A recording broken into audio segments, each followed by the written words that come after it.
So the tornado hit on June 11th, I believe. We were out on the 12th. Tornado kind of caught the edge of the soffit and a lot of the framing. It ripped off pretty much half of their roof, caused an extreme amount of interior damage. It's a very modern house, high end. We got the first response out there the morning of the 12th. That was one of the first projects we were out at.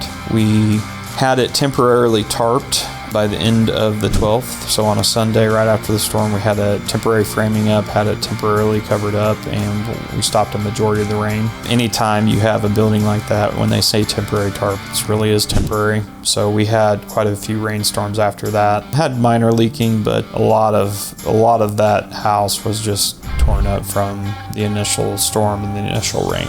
We got the framing completed today. Roofing will be going on here in the next couple weeks, and then we're going to be just working on the scope, getting it put together, submitted to the homeowner, which will then send that to the insurance and get approval for us to move forward and start getting windows ordered. A lot of delays right now on windows, anywhere from 20 weeks to 52 weeks.